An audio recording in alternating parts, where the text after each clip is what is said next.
अस्सलाम वालेकुम dear readers and listeners. Welcome to Kitab Nagri YouTube channel किताबों की नगरी में खुशामदीद। मैं हूं आप सबकी होस्ट इकरा यासीन और आज मैं आपके लिए लेकर आई हूं ज़हरा फ़ारूक हसन के कलम से तहरीर करदा नावल तेरे इश्क की मुझको आदत है कि एपिसोड नंबर 43 को लेकर। लेकिन इस एपिसोड को स्टार्ट करने से पहले जल्दी से करना होगा आपको एक छोटा सा काम। करना होगा आपको चैनल को सब्सक्राइब, वीडियो को लाइक और क्लिक करना होगा बेल आइकन को। अब आते हैं एपिसोड की जानिब। आशु, कोई बात है क्या? इतनी चुप सी क्यों है तू? अभी मगरिब में वक्त था और वो हानिया के साथ लॉन में निकल कर टहल रही थी कि उसकी खामोशी महसूस करके हानिया पूछ बैठी, अब से मैं कम ही बोलूँगी, मेरी ज़बान बहुत बढ़ गई है। वो मुंह लटकाकर इतनी संजीदगी से बोली कि बजाय परेशान होने के हानिया को हंसी आ गई। अपनी इतनी सीरियस बात पे हानिया को हंसते देखकर वो गुस्से से तेज़ तेज़ चलने लगी। हानिया ने जल्दी से सीरियस होकर तेज़ चलती आरुषा के बाजू पकड़कर अपनी तरफ मोड़ लिया। सॉरी, कान पकड़कर आरुषा से माफ़ी मांगने वाले अंदाज में मुँह बनाकर बोली। आरुषा सर्द आ भरकर फिर से आहिस्ता आहिस्ता चलने लगी। बात क्या है, इतनी सर्द आहें क्यों भर रही हो? हानिया ने सादगी से पूछा। सर्द आहें न भरूं तो और क्या करूं? हानो, हम दोनों को अकल कब आएगी? यहाँ हम ऐसे ही रह जाएंगे बड़बड़ करने वाली। कोई बात सोच समझ कर बोलते ही नहीं है हम। वो पूरी तरह से ट्रेजेडी हीरोइन की कॉपी बनी हुई वैसे बीच बीच में सर्द आ भरती मासूमियत से बोल रही थी। अकल जैसे नेमत से बस मुझे फैज़ याब किए अल्लाह ताला ने। तुम दोनों को तो दिखाया भी नहीं कि अकल किस चिड़िया का नाम है। हानिया कोई जवाब देती कि अपने पीछे शौक सी आवाज़ पर उन दोनों ने मुड़कर अपने पीछे खड़े हाशिम को घूर कर देखा। उसने दोनों को अपने दांत दिखाए। अपने आप को बड़ा आलिम फाजिल समझता है, मेंढक कहीं का। हानिया उसकी बातें चीरने पर जलकर बुड़बुड़ाई और आरुषा की तरफ देखा। वो उसकी बुड़बुड़ाहट सुनकर उसे घूर रही थी। हानिया ने ज़बान दांतों तले दबाई। भूल गई थी प्यारी बहन पास है, मजाल है जो उसके सामने कोई हशम को उल्टी सीधे खिताब भी दे दे। सारी दोस्ती परे रखकर वो खून ख्वार बन जाती है। हानिया ने होंठ फैलाकर बेचारी वाली शक्ल बनाई तो आरुषा ने बात पर उठाकर रखते हुए फिर से सर्द आ भरी। क्या हो गया मेरी डोलो शोलो को? इतनी ठंडी ठंडी आहें। तेरी मोटी भाभी पर तो कोई असर नहीं होना, बट मेरा तो सोच, मैं जम जाऊंगा। हशम उसके पास आकर अपने बाजुओं में लेता बोला और वह हानिया को जलाने के लिए काफ़ी था। खुद की डेढ़ तसली पर इतना गरूर मत कर, एक ही हाथ में टूट कर गिर जाएगी। वो इतना तपी के मुक्का बनाकर उसके बाजू पर मारना शुरू हो गई। हानो, कितनी बार कहा है हाशु को मारा मत करो। बहन की मोहब्बत फिर जोश में आ गई। आरुषा ने उसके हाथ थाम कर दूर कर दिए तो हशम ने हानिया को मुँह चिढ़ाकर उसे जलाया। कभी अपने भाई को भी कुछ कह दिया करो। तब कर शिकवा करती वहीं नरम घास पर बैठ गई। हशम, क्यों सताते हो मेरी जान को? आरुषा ने इस बार भाई को डपटा तो वह मुस्कुराकर उसे लेकर वहीं नरम घास पर बैठ गया। अब तीनों एक दूसरे के आमने सामने बैठे हुए थे। क्या बात है, मैं देख रहा हूँ तो बहुत चुप चुप है। हाशिम संजीदा होकर अब आरुषा से पूछ रहा था। तुम्हें क्या, अब अपनी प्राइवेट बातें भी तुम्हें बताए? हानिया अब भी तपी हुई थी, इसलिए अब भी तप कर ही कहा था। मत भूलो मैं वही हशम हूँ जो तुम दोनों की सहेली भी है। सारी प्राइवेट से लेकर प्रिंसिपल प्रॉब्लम सॉल्व की है।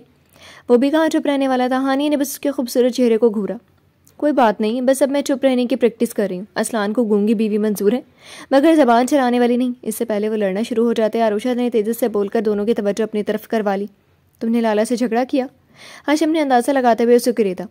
नहीं, झगड़ा तो नहीं किया, बस ज़रा सा ज़बान फिसल गई थी। वो फीका सा मुस्कुराकर बेचारगी से उन दोनों को देख रही थी। ये नावल आप किताब नगरी यूट्यूब चैनल पर देख रहे हैं। और ज़बान ने फिसल कर कौन से गुल खिलाए? हाशिम ने इस बार संजीदगी से पूछा।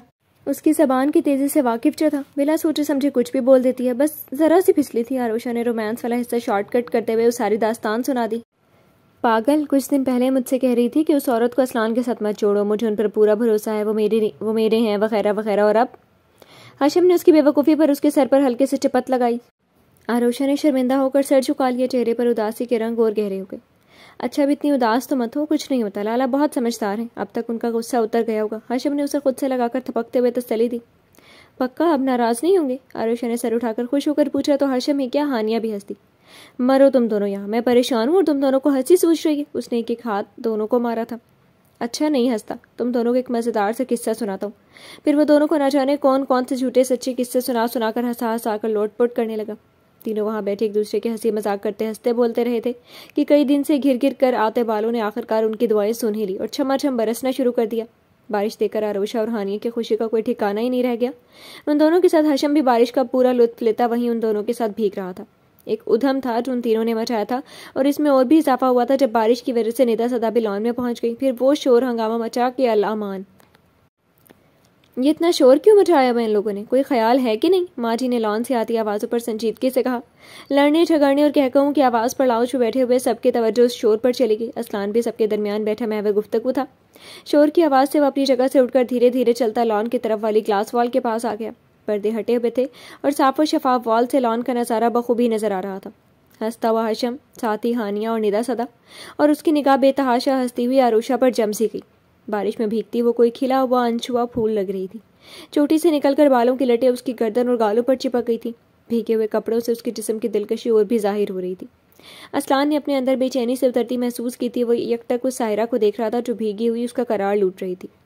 देख लो असलान, बच्ची ही बनी रहती है। अपने पीछे चाची की तंजी आवाज़ सुनकर असलान चौंक कर मुड़ा। पेशानी पर बल डालकर उसने चाची को घूरा। अभी कुछ देर पहले समझाया, और मेरा मतलब है बेटा, ऐसे खुले लॉन में कौन बारिश में भीगता है? खैर वो तो ना समझ है, बच्ची जैसी है, मगर जवान लड़के को देखो कैसी बेशर्मी से लड़की हो। चाची, असलान ने उन्हें बीच में टोक दिया, ये उन लोगों के अपने घर का लॉन है, वो जो चाहे करें। और जवान लड़का सगा भाई है उसका, साथ ही मेरा भाई है, और मेरा भाई बेशर्म कभी नहीं हो सकता। असलान एक एक लफ्ज़ पर जोर देकर कहता वहां से हटकर बाहर की तरफ खुलने वाले डोर की तरफ चला आया। अभी वो बाहर निकला ही था कि उसके मोबाइल पर रिंग हुई। वही नंबर था जो कुछ दिन पहले उसे डिस्टर्ब कर चुका था। बोल, मोबाइल कान से लगाते वो घुराया। वाह, मेरा नंबर देखते ही पहचान लिया। वो शख्स असलान को जलाने के लिए हंसा। तुम जैसे दोस्तों के नंबर भूल ही नहीं जाते। वह तेज कदमों से चलता उस तरफ निकला जिधर से वह सबको देख सकता था, मगर उसे कोई देख और सुन नहीं सकता था। बहुत खूब, वो फिर से खबासत से हंसा। कॉल क्यों किए? आंखें लॉन की मंतर पे थी और आवाज़ में बर्फ सी काट। अपनी जान बहुत याद आ रही थी। ये बरसती बारिश और उसका भीगा भीगा सा रूप। वो जो कोई भी था अपने अंजाम से बेखबर होकर शैतानों जैसी हंसी से मदोश सा बोला था। असलान का दिल किया अभी और उसी वक्त जाकर उसकी गंदी जबान खींच ली और उसकी आंखें निकाल दे। उसकी रगे तन गई आंखों में लहू सा उतरा था। मुझसे अब बर्दाश्त नहीं हो रहा असलान मीर, अपनी जान से दूरी। कम से कम इस बारिश में तो मिलने दे मुझे।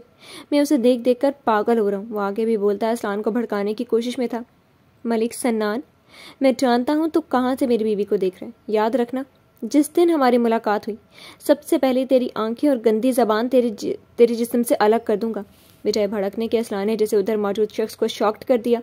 आगे कुछ कहे बगैर असलान ने मोबाइल बंद करके जीन्स में डाला और तेज तेज कदमों से वह लॉन की तरफ बढ़ा था। तुम लोगों की मैं अच्छे से खबर लूंगी। ये वक्त देखो और बारिश में भीगना देखो। माँ जी दूर खड़ी दोनों पर चिल्ला रही थी। हशम तो एक तरफ चुपचाप जाकर बैठ गया था, मगर वो दोनों अब भी एक दूसरे के हाथ थामे गोल गोल घूम रही थी। असलान लॉन पार करता भीगता हुआ उन दोनों तक पहुंच गया था। असलान के चेहरे पर इतनी संजीदगी थी कि सब साकित से उसे देखने लगे। जबड़े तने और पेशानी पर बल, आंखों की सुर्खी। माँ जी साकित। हशम अपनी जगह से खड़ा हो गया। निदा सदा दूर हट गई और हानिया और आरोशा ने डर कर गोल गोल घूमना बंद कर दिया। असलान ने एक झटके से हानिया के हाथ से आरोशा का हाथ खींचा था। हानिया डर कर पीछे हट गई। माँ जी, हशम और निदा सदा सब के सब अपनी जगह पर खड़े थे। असलान के चेहरे पर उस वक्त इतनी सख्ती थी कि किसी की कुछ बोलने की हिम्मत नहीं हुई। आइंदा से मैं तुम्हें लॉन में भीगता ना देखूं। अपनी तरफ ख्वाब से देखती आरोशा से सख्ती से कहकर वो मुड़कर अंदर की सिमट पड़ा। इस तरह कि आरोशा की कलाई अपनी गिरफ्त में जकड़े वो उसे घसीटता अंदर ले जा रहा था। उसके पीछे पीछे माँ जी भी कुछ ना समझते हुए घबराई से बढ़ गई। लाला को क्या हो गया हशम? हानिया मुश्किल से सब बर्दाश्त करते हशम के पास आकर पूछ बैठी। तुम्हारे लाला को कोई नहीं समझ सकता कब रोमांटिक हीरो से रूड हीरो में तब्दील हो जाए। वो गुस्से से कहकर बाल झाड़ता खुद भी अंदर की तरफ बढ़ गया। खुद तो जैसे दिन रात रोमांटिक हीरो बना रहता है, खड़ूस कहीं का। हानिया उसकी पुश्त को घूरती बुड़बुड़ाई। चारों तरफ छमाछम बरसती बारिश को देखकर वह सर्द आ भरकर मरे मरे कदमों से अंदर जाने के लिए बढ़ी थी। ये नावल आप किताब नगरी यूट्यूब चैनल पर देख रहे हैं। असलान बिना रुके तेज तेज कदमों से अपने रूम की तरफ रवा था और उसके हमरा घसीटती हुई आरोशा डेरी सहमी मदद तलब नजरों से मुड़ मुड़ कर अपने पीछे आती माँ जी को देख रही थी। अम्मा जान ने हैरत से असलान के जारहाना अंदाज और खौफसता से आरोशा को देखा। एकदम से असलान फिर कैसे पहले जैसा हो गया। असलान, क्या बात है? इस तरह से क्यों लेके जा रहे हो आरोशा को? अम्मा जान ने अपने पोते के सामने आकर उसे टोका। असलान ने जरा सा रुका अपनी अम्मा जान, फिर कुछ दूरी पर खड़ी चाची और चाची के हमरा खड़ी आनिया को देखकर सर्द लहजे में बोला, ये मेरी बीवी है, इसे रूम में लेकर जा रहा हूँ। कोई प्रॉब्लम है अम्मा जान? पोते के जवाब पर अब अम्मा जान क्या बोले? उन्होंने डेरी सहमी आरोशा को देखा जिसके चेहरे पर यही लिखा था, अम्मा जान बचा लें। बीवी है तो तरीके से ले जाओ। ये कोई तरीका हुआ घसीट घसीट कर बेचारे को खौफजदा कर रहे हो? माँ जी अब करीब आ गए तो उन्होंने रोब से असलान के हाथों से आरोशा की कलाई छुड़ा दी। आरोशा तेजी से उनकी पुश्त के पीछे छुपकर पनाह ले चुकी थी। जालिम जल्लाद देव से बस सासू माँ ही बचा सकती हैं। ओके, मैं सही तरीके से ले जाता हूँ, तब आपको कोई एतराज़ तो नहीं होगा ना? असलान एक निगाह में सबको देखता एक ही झटके में माँ जी के पीछे छुपी आरोशा को खींचकर अपने करीब कर लिया और दूसरे ही लम्हे में जरा सा झुककर उसे वो अपने बाजुओं में उठा चुका था। अब मेरे पीछे इसे बचाने और मुझे क्या हुआ है पूछने के लिए कोई ना आए। मुझे अब कोई डिस्टर्ब ना करे, उसे सख्त अंदाज में कहकर वो सीढ़ियों की तरफ मुड़ गया। उधर सबके मुंह खुले के खुले रह गए। अल्लाह, क्या हीरोगिरी है! काश सबके पास इतना ही दिल जिगर होता। हाशिम ने दांत भरी निगाहों से अस्लान मलिक की पुश्त को देखते हुए दिल में सोचा। अम्मा जान मुस्कुराहट छुपाती अपने रूम की तरफ बढ़ गई। माँ जी ने गर्दन अकड़ाकर बड़ी चताती हुई नजरों से चाची और रानिया की तरफ देखा और एक नज़र सीढ़ियों की तरफ जाते अस्लान को। वो मुस्कुराती हुई वहां से हट गई। चाची और रानिया एक दूसरे को देखकर जलती खड़ी अपने रूम की तरफ चली गई। वहां बस हाशिम रह गया, जो आराम से अपने बालों से पानी झाड़ रहा था। वो अब फिक्रमंद नहीं था। अस्लान के चेहरा कुछ और आंखें कुछ और बयान कर रही थी। क्या हुआ हाशिम? लाला बेचारी आशु को कहाँ ले गई? हानिया हाँफती हुई अभी वहां पहुंची थी। वहां बस खड़े हाशिम को खड़े देखकर ताज्जुब से पूछा, हिम्मत है तो जाओ, जाने अजीज लाला से जाकर पूछ लो, लेकिन ये सोच कर जाना वो डोंट डिस्टर्ब मी का बोर्ड सबको दिखा कर गए हैं। वो करीब खड़ी हानिया की तरफ पलटकर दिल चलाने वाली मुस्कुराहट से बोला, जाने अजीज शोहर के बताने में जबान दुखती है क्या? बता नहीं सकते क्या हुआ और मुझे पागल कुत्ते ने काटा है जो लाला के रूम में पूछने के लिए जाऊं? हानिया ने उसी के अंदाज में अपने बालों की भीगी लटें चेहरे से हटाते हुए तप कर कहा। हाशिम की निगाहें उसके भोले भाले प्यारे चेहरे पर फिसल कर उसके भीगे भीगे सरापे पर फिरने लगी। हाशिम की बदली निगाह पर हानिया ने अपना दुपट्टा दुरुस्त करते हुए डपटा, लोफरों की तरह घूरना बंद करो, आंख है ये एक्सरे मशीन। उसकी निगाहों की बेबाकी से वो खाइब सी हुई थी। तुम्हारे भाई की हीरोगिरी ने दिल को मचलने पर मजबूर कर दिया। मेरा भी दिल कह रहा बीवी उठाऊं और रूम में ले चलूं, मगर अपने बाजुओं पर रहम भी आ रहा। टूट फूट गया तो अब तुम आशू की तरह हल्की फुल्की तो नहीं। वो बोलते बोलते हानिया का दिल पूरी तरह से जलाकर खाक कर चुका था। हाशिम के बच्चे! अपने हाथों का मुक्का बनाकर वो उसकी तरफ लपकी थी, मगर वह फुर्ती से किनारे से हट गया था। मोटी मुड़कर उसे मुंह चिढ़ाता वो अपने रूम की तरफ भागा। अब तो हरगिज नहीं छोड़ूंगी। हानिया तेजी से उसके पीछे दौड़ी। जब वो आ गया था और वो उसके पीछे पीछे जैसे ही अपने रूम की डोर तक वो पहुंचा, मुड़कर उसने हानिया की तरफ देखा। वो उधर ही आ रही थी। हाशिम की आंखें चमकी। आराम से रूम का डोर खोलकर उसने हानिया के अंदर आने का इंतजार किया और जैसे ही वो रूम में आए उसने फुर्ती से डोर लॉक कर दिया। अस्लान ने अपने रूम का डोर जबरदस्त ठोकर से खोला था और वापस उससे जोरदार ठोकर से बंद भी कर दिया। आरोशा बस उसके बाजुओं में खौफ से आंखें नीचे उसकी गर्दन में चेहरा छुपाए हुए थी। अस्लान ने आहिस्ते से उसके पांव फर्श पर रखे। आरोशा ने डरते डरते आंखें खोलकर अस्लान को देखा। उसी वक्त अस्लान ने उसे पूरी कुव्वत से अपने सीने में जकड़ लिया। तुम सिर्फ मेरी हो, सिर्फ मेरी। तुम पर सिर्फ मेरा हक है, कोई तुम्हें मुझसे छीन नहीं सकता। तुम मेरी हो, मेरी, बस मेरी। वो जुनूनी सा होता उसे बाजुओं में भींचता बार बार एक ही बात दोहरा रहा था। आरोशा को समझ में नहीं आ रहा था कि उसे हुआ क्या है। वो नाराज था और अगर नाराज था तो ऐसी मोहब्बत जतलाना। अस्लान, क्या हो गया आपको? वो उसकी जुनूनियत से घबरा रही थी। उसकी पकड़ बहुत सख्त थी। आरोशा को अपना दम घुटता महसूस हो रहा था। उसके सीने पर हाथ टेक कर खुद को छुड़ाने की कोशिश की। खबरदार जो मुझसे दूर होने की कोशिश की। मैं कहीं नहीं जाने दूंगा तुम्हें। तुम मेरी हो, मेरी जान, मेरी कमजोरी। कोई तुम्हें मुझसे छीन नहीं सकता। अगर तुम भी चाहो तब भी नहीं। उसके शाने अपने मजबूत हाथों में दबोच कर उसे अपनी सुर्ख अंगारा होती आंखों से देखता बोला। अजीब वहशी सा अंदाज था। अस्लान, मैं सिर्फ आपकी हूँ। आपकी हिफाजत के दायरे में मुझे कोई आपसे छीन नहीं सकता। आपसे दूर जाकर तो मुझे मौत आ जाएगी। न जाने क्या बात उसे डिस्टर्ब कर गई थी जो वह ऐसा जुनूनी सा हो रहा था। रोशन ने उसके चेहरे को थाम कर यकीन दिलाना चाहा कि वो सिर्फ उसकी है, उसे छोड़कर जा ही नहीं सकती है। तुम्हें कुछ हो गया तो अस्लान बेमौत मर जाएगा। तुम्हारे बिना मेरा कोई वजूद नहीं। कभी ऐसी बात मत करना। उसके मुंह से लफ्ज़ मौत सुनकर वह तड़प कर उसके चेहरे को थाम कर दीवाना वार चूम रहा था। इतनी मोहब्बत, ऐसी दीवान की। आरोशा की आंखें भर आईं। वो अब भी उसके चेहरे को दीवानों की तरह चूम रहा था और वो आंखें बंद किए उसकी बेतहाशा मोहब्बत महसूस कर रही थी। I love you, I love you so much. अस्लान उन 3 लफ्ज़ों को दोहराता, उसे सीने से लगाता, कभी चूमता, अपने होश से बेगाना सा हुआ था। आज मलिक सनान की बातों ने उस पर वहशत सी सवार कर दी थी। वो जान थी उसकी कमज़ोरी। कोई उसे देखे या उसके बारे में बात भी करे उसे बर्दाश्त नहीं हो रहा था। ये नॉवेल आप किताब नगरी यूट्यूब चैनल पर देख रहे हैं। आरोशा कुछ नहीं बोली, बस उसकी बाहों के सहारे खड़ी उसकी दीवानगी में खोई हुई थी। उसके दुपट्टे को उसके वजूद से खींचकर वहीं फर्श पर फेंकता अब अपनी दीवानगी का सबूत उसके चेहरे से गर्दन और गर्दन से कांधों में छोड़ रहा था। आरोशा की आंखें बंद थी और सांसें तेज हुई। दिल की धड़कनें मुंतशिर सी हो रही थी। अस्लान के हाथ रेंगते हुए उसकी पुश्त पर फ्रॉक के जिप को नीचे करने लगे थे। होंठ पे ताबे से कांधों पर फिर रहे थे। जिप के नीचे होते ही उसके हाथ खुली पुश्त पर अपना हक मांगते हुए रेंगे तो आरोशा का खड़ा होना मुहाल होने लगा। वो गिर जाते कि अस्लान ने उसे तेजी से अपने बाजुओं में उठा लिया।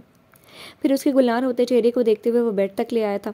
फूलों की तरह उसे बिस्तर पर लिटाकर उसने तेजी से अपनी शर्ट के बटन खोले थे और शर्ट उतारकर एक तरफ उछालते हुए वो अपना चेहरा हथेलियों में छुपाकर लेटी आरोशा के पास कोहनी के बल लेटा था। आज मैं तुम्हें बता देना चाहता हूँ कि अस्लान मीर तुम्हारे लिए कितना जनूनी है, बोझल होती आवाज़ में कहकर उसने अपने सुलगते लब आरोशा के हाथों की पुश्त पर रख दिए और ज़बरदस्ती उसकी कलाइयों को जकड़कर वो पूरी शिद्दत से उसके होंठों पर झुक गया। फिर अपने हर एक अमल से उसने आरोशा को एहसास दिला दिया कि वो उससे कितनी शिद्दत से मोहब्बत करता है। उसकी मोहब्बत में दीवानगी भी थी, जुनूनियत भी थी और बेतहाशा चाहत भी। वो दीवानावार उसे अपनी मोहब्बत बख्श रहा था और वह सरापा उस मोहब्बत के समंदर में गर्क हो रही थी। हाशिम क्या कर रहे हो? डोर खोलो, मुझे बाहर जाना है। हानिया को उसे डोर बंद करते देखते ही अपनी बेवकूफ़ी का एहसास हो गया। वह आराम से उसे बेवकूफ़ बना चुका था। तुम्हें उठाकर लाने में जहमत क्या करता? आराम से ले आया। वो डोर से टेक लगाकर उसे आंख मार चुका था।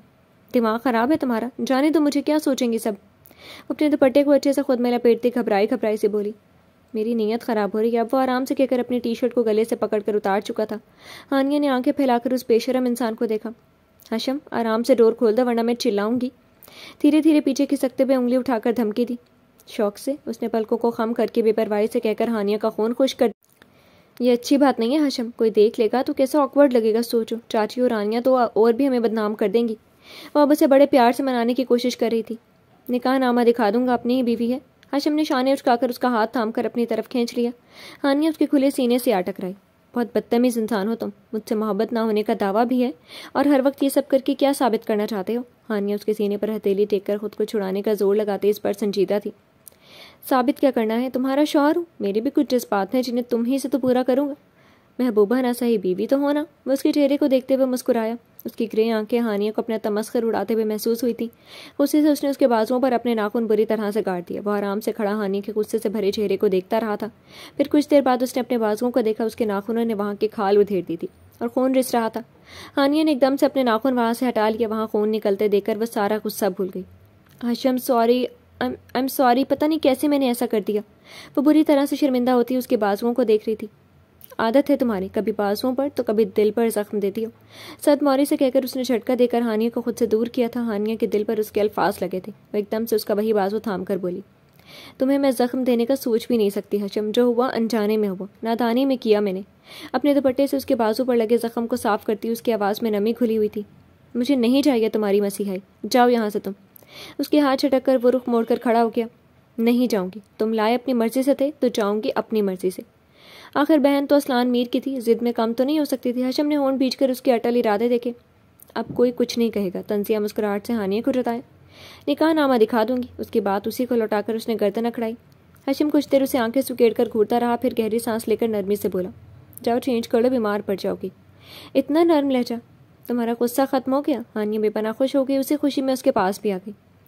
मालूम नहीं, मैं दो टुकड़ों में बट गया हूँ हानिया। जाने कब मेरा दिल तुम्हारी तरफ से साफ हो। चाहता हूँ सब भूल जाऊँ, लेकिन फिर भी कहीं ना कहीं रह कर सब याद आता है और मोहब्बत कहती है तुमने एतबार नहीं दिया। वो पूरी सच्चाई से अपने दिल की बात उससे बयान करता खुद को बेबस सा भी महसूस कर रहा था। हानिया की मुस्कुराहट फीकी पड़ गई, मगर गलती उसी की थी, इसलिए अपने दिल में उठती टीस को दबाकर मुस्कुराई। हाशिम, मोहब्बत तो मुझसे ही करते हो ना, और एक दिन ये मोहब्बत मुझे माफ़ भी कर देगी। तब तक हम अच्छे दोस्त की तरह तो रह सकते हैं ना। अपने हाथ को उसके आगे फैलाकर बड़ी उम्मीद से उसने हाशिम की तरफ देखा। हाशिम ने हाँ में सर हिलाकर उसकी हथेली पर अपना हाथ रख दिया। हानिया पूरे दिल से मुस्कुरा दी। जाओ चेंज कर लो मोटी। शरारत से उसकी नाक दबाकर उसने खुशदिली से कहा। हानिया कुछ नहीं बोली, बस उसे देखा और अपने पंजों के बल होकर उचक उसने हाशिम के गुलाबी होंठों का बोसा लिया। और फिर वो रुकी नहीं थी, पूरी रफ्तार से दौड़ती हुई डोर खोलकर रूम से निकल गई। मोहब्बत जगाने की अच्छी कोशिश थी। हाशिम अपने होंठों को छूकर सरशारी से बड़बड़ाता वॉशरूम की तरफ बढ़ गया। जी तो फ्रेंड्स, कैसे लगी आपको आज के एपिसोड? कमेंट सेक्शन में ज़रूर बताइएगा। फिर हाजिर होंगे नेक्स्ट एपिसोड के साथ। तब तक के लिए इजाज़त दीजिए। शुक्रिया।